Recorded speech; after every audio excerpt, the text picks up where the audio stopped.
पवारांच्या राष्ट्रवादीच्या शिष्टमंडळ निवडणूक आयोगाच्या भेटीला पोहोचलं।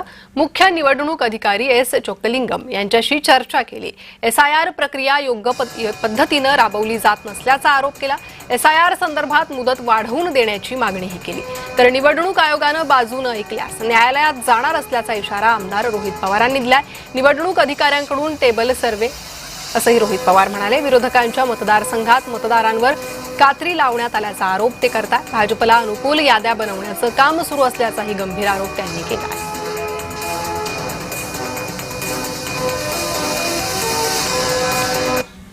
सत्ताधारी बळाचा वापर करत यादीत घोळ करतायत बीएलओंच्या कामावरून रोहित पवार यांनी गंभीर आरोप केलाय।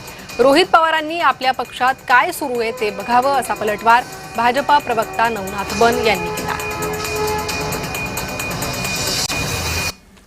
जे सॉफ्टवेअर भाजपने दिलेलं आहे त्या सॉफ्टवेअरचा उपयोग करून आणि काही प्रमाणात बीएलओवर प्रेशर आणून ते जे काही यादीमध्ये अफरातफर करत आहेत, हेही मुद्दे जे आमच्यापर्यंत आलेले आहेत लोकांकडनं, कार्यकर्त्यांकडनं, या सगळ्या मुद्द्यांवर आमची त्या ठिकाणी चर्चा होईल आणि ती चर्चा झाल्यानंतर आपल्या सर्वांसमोर आम्ही एका प्रेझेंटेशनच्या माध्यमातून एक तर चर्चा काय झाली हे तुम्हाला आम्ही सांगू आणि त्याच्याच बरोबर आमचा आक्षेप कशावर आणि का आहे हे सुद्धा तिथं संध्याकाळी 4 वाजता आपल्या सर्वांना आम्ही सांगू।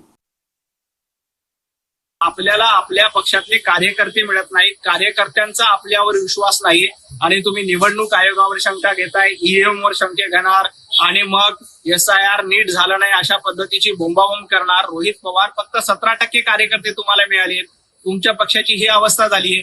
बाकी काँग्रेस आणि राष्ट्रवादीच्या शरद पवार गटाची अवस्था ही बरी नाही, उभाटा गटाची अवस्था बरी नाही। रोहित पवार आधी आपल्या पक्षात काय चाललंय त्याचं आत्मचिंतन करा आणि मग भारतीय जनता पार्टी आणि इतरांवर टीका करा। तर चोक्कलिंगम यांना डिटेल पत्र दिलंय असं रोहित पवारांनी सांगितलं। रोहित पवारांनी निवडणूक अधिकाऱ्यांची भेट घेतली। मतदार यादीतून 2 कोटी नावं कमी झाली आहे असं ते म्हणाले। महाराष्ट्रामध्ये एकूण 9,78,00,000 मतदार होते असंही रोहित पवारांनी म्हटलंय। जसं वेस्ट बेंगॉलमध्ये तुम्ही बघितलं असेल, एक आकडा होता डिलीटेड, जो मी आता 2 कोटीचा सांगितला डिलीटेड, पण त्यांनी तिथं एक 40 लाखाचा आकडा असा ठेवला होता ॲनोमलीज, म्हणजे हा आमच्याकडे कमी माहिती आहे, नाही तर ह्याच्यात काही डिस्पेरन्सी झाले, आडनाव मॅच होत नाही, हे उद्या जाऊन या 7,70,00,000पैकी काही लोक असेही निघणार आहेत जसं वेस्ट बेंगॉलमध्ये निघाले होते आणि अनमॅप्ड म्हणजे काहीच मॅप होऊ शकत नाही असे वेगळे त्याच्यामध्ये असणार आहे। म्हणजे 2 कोटीचा आकडा हा 2 कोटीचा न राहता उद्या जाऊन हा आकडा वाढू शकतो।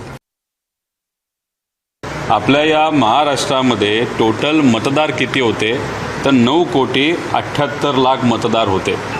आता त्याच्यातून डिजिटाईज नाहीतर ज्याच्याबद्दलची माहिती आली आहे नाहीतर डेटा कलेक्ट झाला आहे असे किती झाले आहेत तर 7,69,00,000।